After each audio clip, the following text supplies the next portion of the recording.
خوش آمدید۔ آج ہم ایک خاص مواد کا آپ کہہ لیں گہرائی میں جائزہ لے رہے ہیں۔ جی یہ پی پی ایس سی یعنی پنجاب پبلک سروس کمیشن کے پچھلے امتحانی پرچوں سے لیے گئے نوٹس ہیں، خاص طور پر P P S C brothers academy کا حصہ دوم۔ اور یہ غالباً 2025 کے امتحانات کے سوالات پر مبنی ہے نا؟ جی بالکل۔ تو ان نوٹس میں اردو ادب اور قواعد کے حوالے سے کافی اہم نکات اور سوالات جمع کیے گئے ہیں۔ صحیح۔ آج ہمارا مقصد صرف ان سوالوں کے جواب دینا نہیں ہے، بلکہ ان کے ذریعے اردو زبان اور ادب کی گہرائی کو سمجھنا ہے۔ بالکل، چاہے کوئی امتحان کی تیاری کر رہا ہو جی، یا پھر ویسے ہی اپنی زبان میں دلچسپی رکھتا ہو۔ تو گویا امتحان کی تیاری بھی اور اردو ادب کا ایک دلچسپ سفر بھی۔ ہاں، کچھ ایسا ہی سمجھ لیں۔ تو پھر بسم اللہ کرتے ہیں، دیکھتے ہیں نوٹس میں پہلا نقطہ کیا ہے۔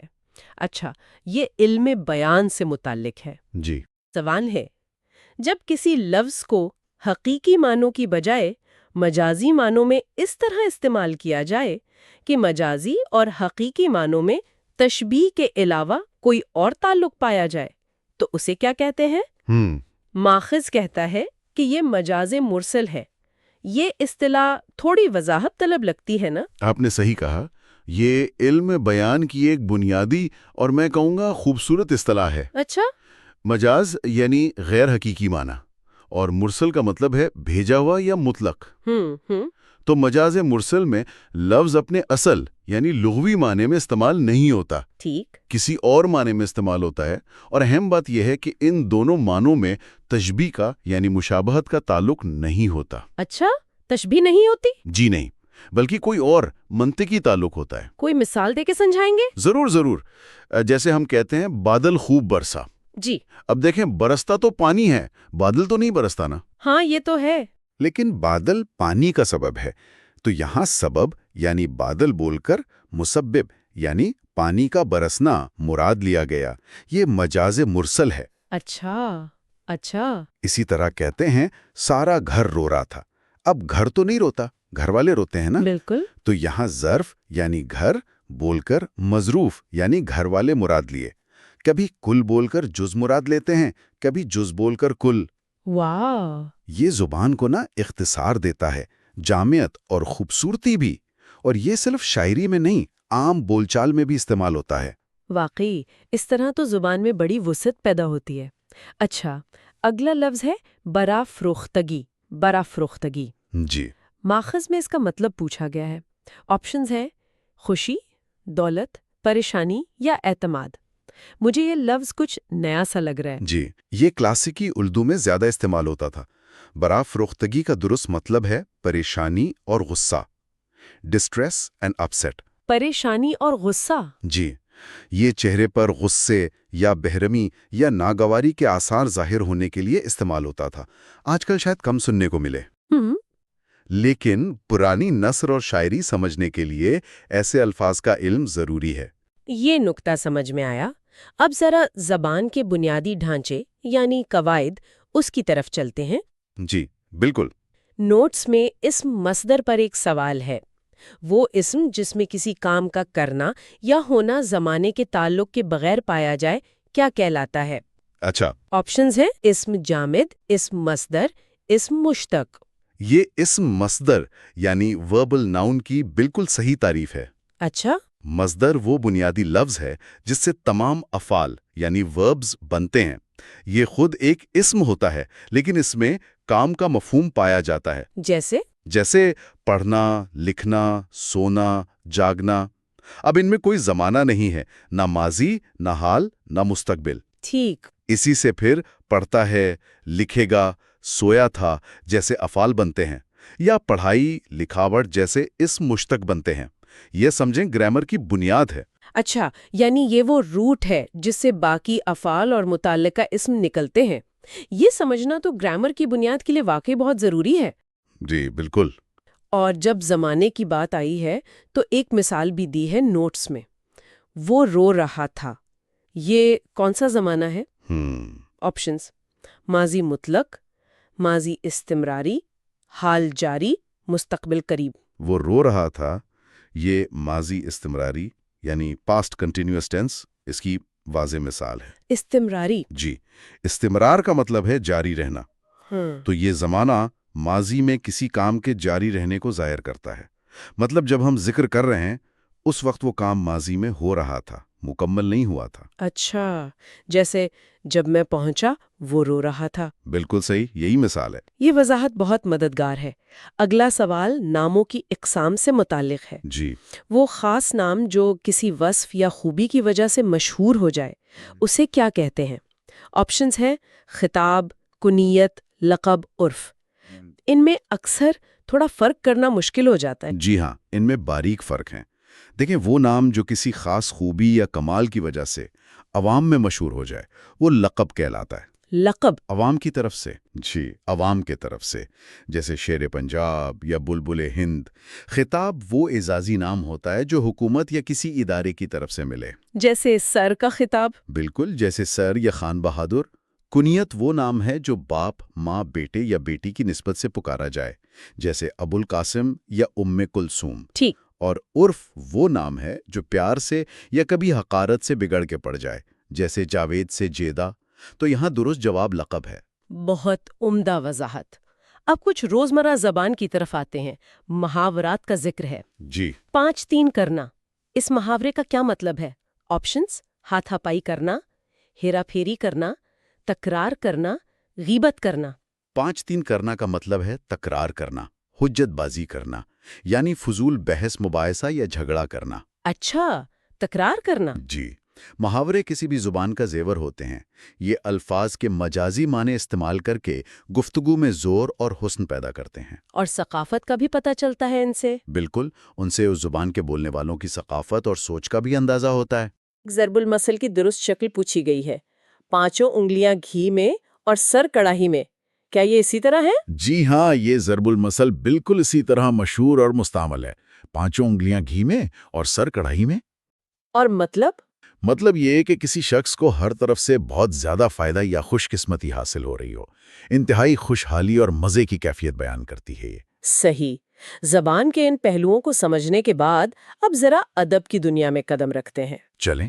ماخذ میں کچھ ادبی شخصیات اور ان کے کام کے بارے میں سوالات ہیں۔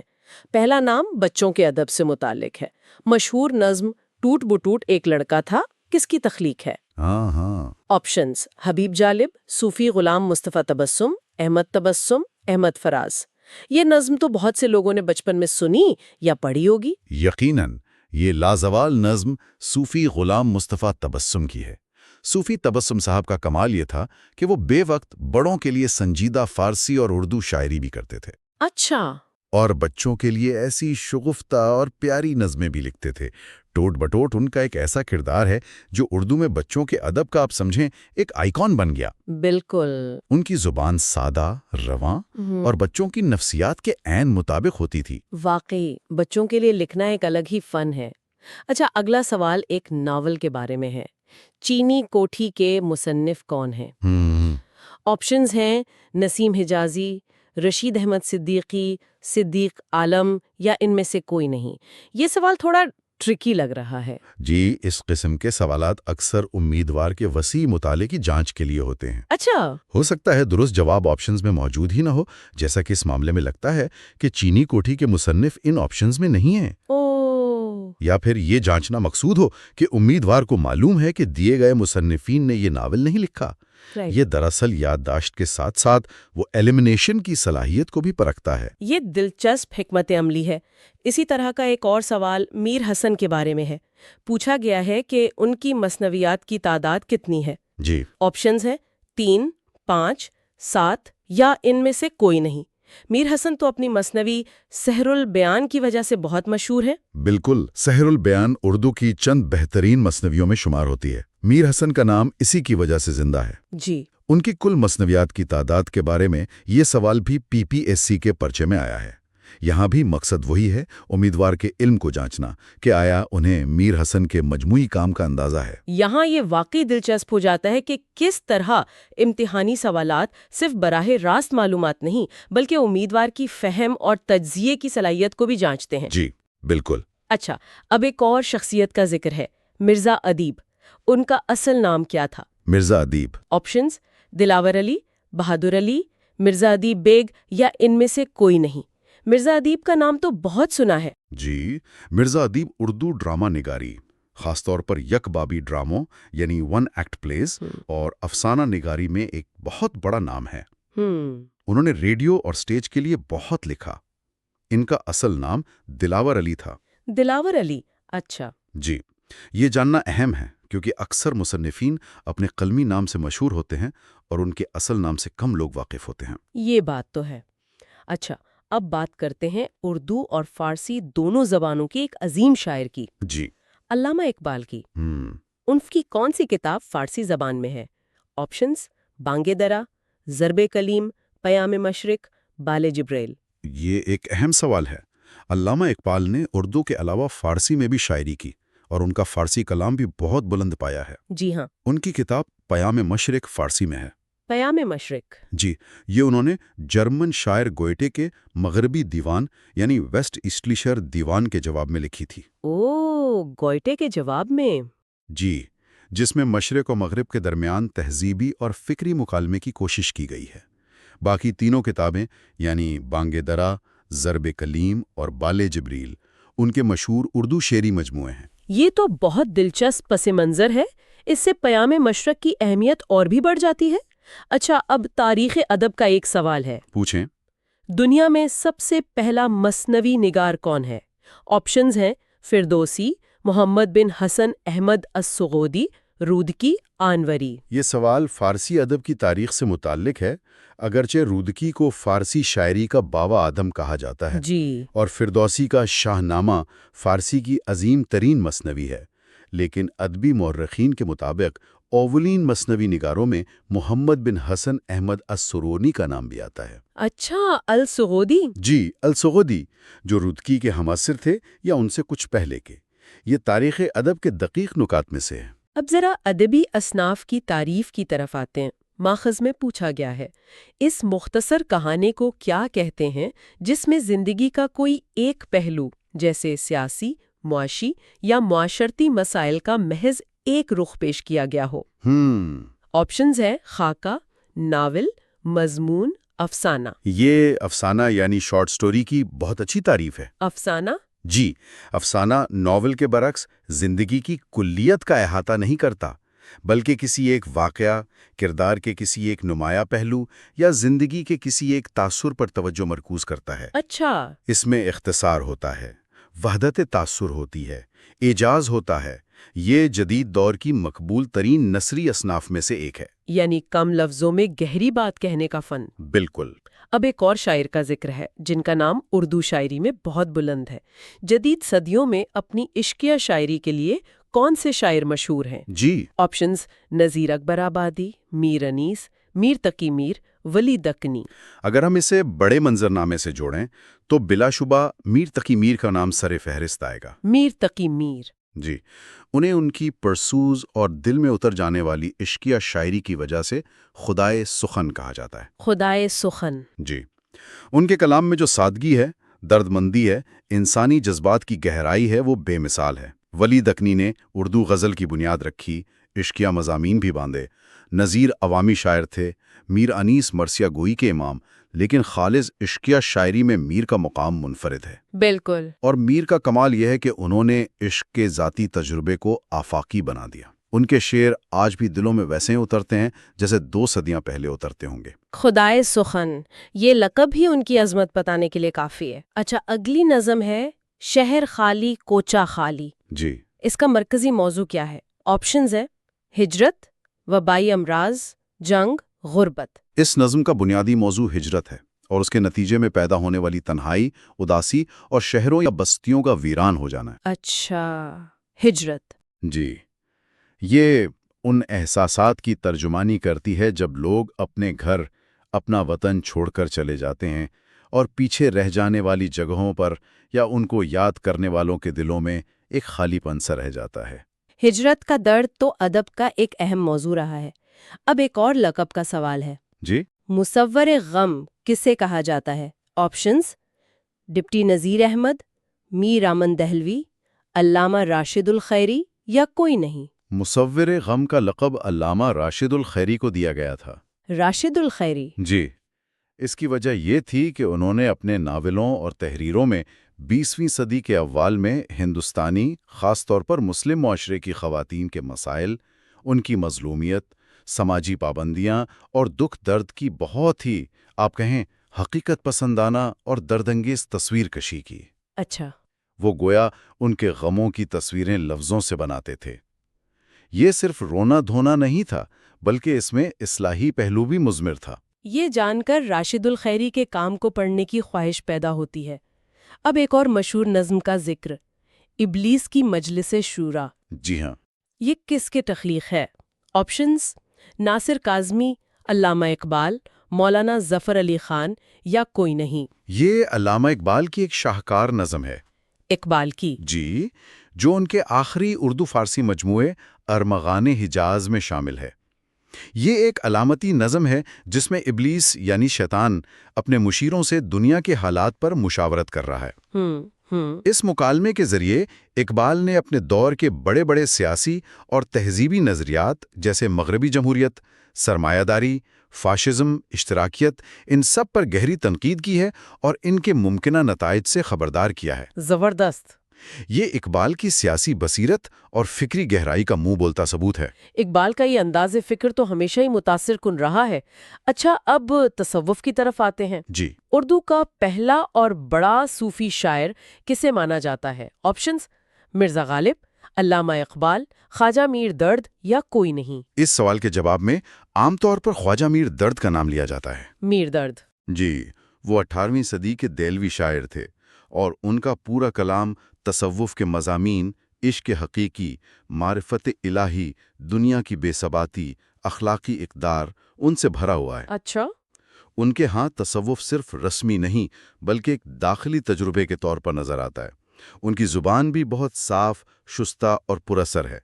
اگرچہ غالب اور اقبال کے ہاں بھی صوفیانہ رنگ ملتا ہے، لیکن درد کو خاص طور پر صوفی شاعر کے طور پر جانا جاتا ہے۔ میر درد کا نام تصوف کے حوالے سے واقعی بہت اہم ہے۔ اور اب آخری سوال جو پھر علامہ اقبال کے بارے میں ہے۔ جی۔ ان کا پہلا اردو شعری مجموعہ کون سا ہے؟ آپشنز: ضرب کلیم، ارمغان حجاز، بال جبریل، بانگ درا؟ علامہ اقبال کا پہلا باقاعدہ اردو شعری مجموعہ بانگ درا ہے۔ بانگ درا؟ جی، جو 1924 میں شائع ہوا۔ اس میں ان کی شاعری کے 3 ادوار شامل ہیں: 1905 تک کی شاعری، 1905 سے 1908 تک یورپ کے قیام کے دوران کی شاعری، اور پھر 1908 سے لے کر 1924 تک کی۔ اچھا، 3 ادوار۔ جی، اس مجموعے میں ان کی مشہور نظمیں جیسے شکوہ، جواب شکوہ، خضر راہ، طلوع اسلام اور بچوں کے لیے لکھی گئی نظمیں بھی شامل ہیں۔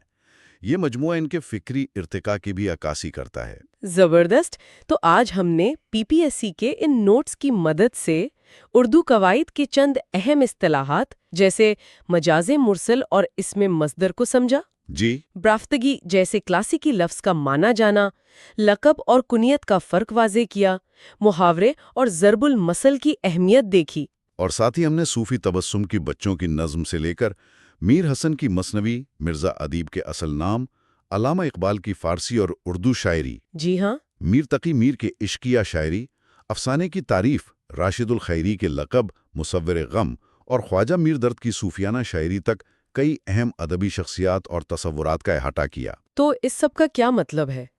میرے خیال میں یہی کہ یہ معلومات صرف امتحانی نقطہ نظر سے ہی اہم نہیں ہیں۔ بالکل نہیں، بلکہ یہ ہمیں اپنی زبان کی باریکیوں، اس کے ادبی ورثے کی وسعت اور اس میں پوشیدہ ثقافتی رنگا رنگی سے روشناس کراتی ہیں۔ یہ ماضی سے ہمارا رشتہ جوڑتی ہیں۔ بالکل، اور یہاں ایک اہم سوال یہ بھی پیدا ہوتا ہے کہ ادب اور زبان وقت کے ساتھ کیسے بدلتے ہیں۔ ان شخصیات اور ان کے کام پر اپنے زمانے کے کن حالات نے اثر ڈالا اور آج ہم ان سے کیا سیکھ سکتے ہیں۔ صحیح۔ ان کا مطالعہ ہمیں نہ صرف اپنی تاریخ اور شناخت سمجھنے میں مدد دیتا ہے بلکہ شاید اپنے آج کے مسائل کو بیان کرنے اور سمجھنے کے لیے نئے زاویے بھی فراہم کرتا ہے۔ اس پر غور کرنا یقیناً دلچسپی سے خالی نہیں ہوگا۔ یقیناً یہ ایک سوچنے کی بات ہے۔ اس گہرے جائزے میں ہمارے ساتھ شامل ہونے کا بہت شکریہ۔ بہت شکریہ۔ امید ہے کہ سننے والوں کے لیے یہ گفتگو مفید اور دلچسپ ثابت ہوئی ہوگی۔ اگلی بار پھر کسی نئے موضوع اور نئے ذرائع کے ساتھ حاضر ہوں گے۔